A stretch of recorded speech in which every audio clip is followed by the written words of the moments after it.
ఓం గం గణేశాయ నమః. ఓం శ్రీ మాత్రే నమః. ఓం శ్రీ గురుభ్యో నమః.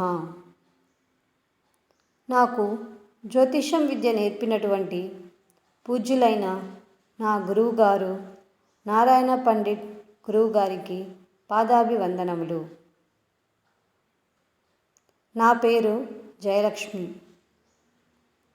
మా గురువుగారు నారాయణ పండిట్ వారి ప్రోత్సాహంతో జయలక్ష్మి జ్యోతిష్యం ఛానల్ని కొత్తగా ప్రారంభిస్తున్నాను.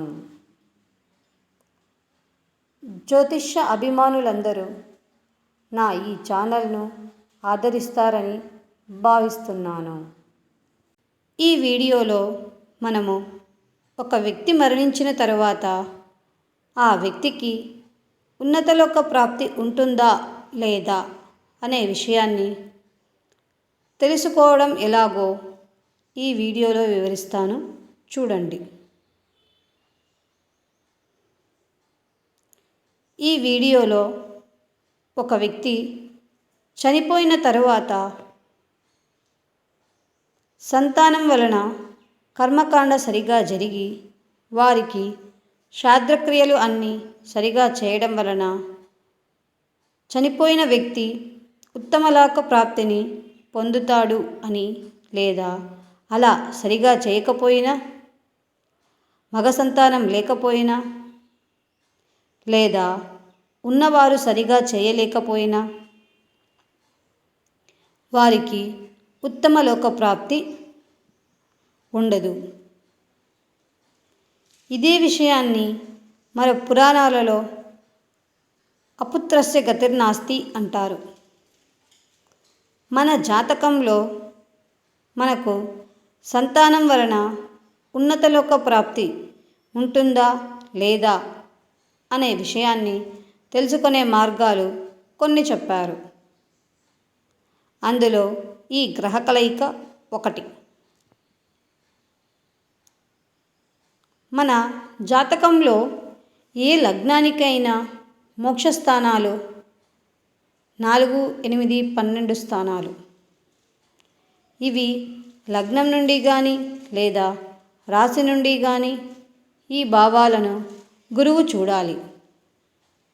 అంటే గురువు 4లో ఉండి 8, 12ను చూచినా, లేదా 8లో ఉండి 4, 12ను చూచినా, లేదా 12లో ఉండి 4, 8 భావాలను చూచినా, లేదా వక్రించి కూడా ఆ భావాలను చూచినా సంతానం ద్వారా ఉన్నతలోక ప్రాప్తి ఉంటుంది. అలా భార్యాభర్తల జాతకంలో ఎవరికి ఉన్నా పర్వాలేదు. ఇద్దరికీ లేదు అంటే వారికి ఉన్నతలోక ప్రాప్తి ఉండదని మన జ్యోతిష్శాస్త్రం చెబుతుంది.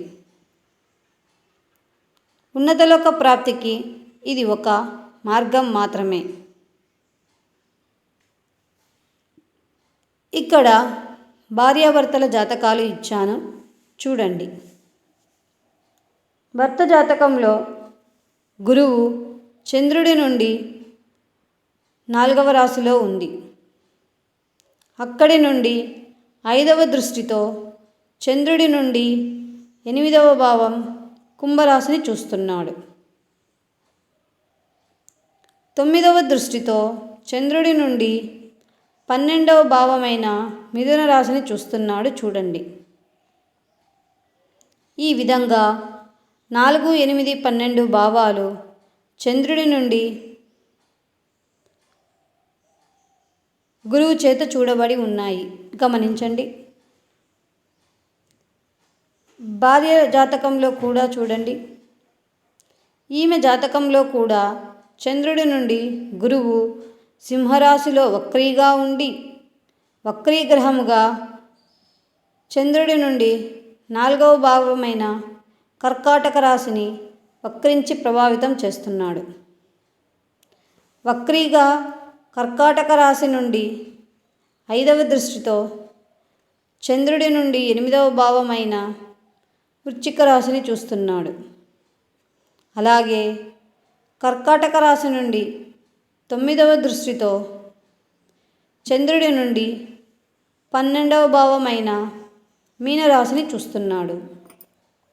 ఇలా గురువు 4, 8, 12 మోక్షస్థానాలను చూస్తున్నాడు. కాబట్టి వీరికి మగ సంతానం ఉంది. తరువాత సంతానం లేని భార్యాభర్తల జాతకాలు కూడా ఇస్తున్నాను, చూడండి. ఇక్కడ భర్త జాతకం చూడండి. లగ్నము చంద్రరాశి ఒకటే అయి ఉండి మిథున రాశి అయినది. ఈ జాతకంలో గురువు 4, 8, 12 భావాలను లగ్నం నుండి కానీ చంద్రుడి నుండి కానీ చూడలేదు. అలాగే భార్య జాతకం చూడండి. లగ్నం నుండి కానీ లేదా చంద్రుడి నుండి కానీ గురువు 4, 8, 12 భావాలను చూడలేదు. అందువలన వీరికి సంతానం లేదు. ఈ విధంగా మనం మన జాతకాలను పరిశీలించవచ్చు. ఈ వీడియో కనుక మీకు నచ్చినట్లయితే లైక్ చేయండి, మీ ఫ్రెండ్స్ అండ్ ఫ్యామిలీ మెంబర్స్కి షేర్ చేయండి, కామెంట్ చేయండి. జయలక్ష్మి జ్యోతిష్యం ఛానల్ను సబ్స్క్రైబ్ చేయండి. పక్కన ఉన్న బెల్ ఐకాన్ని క్లిక్ చేయండి. నమస్కారం.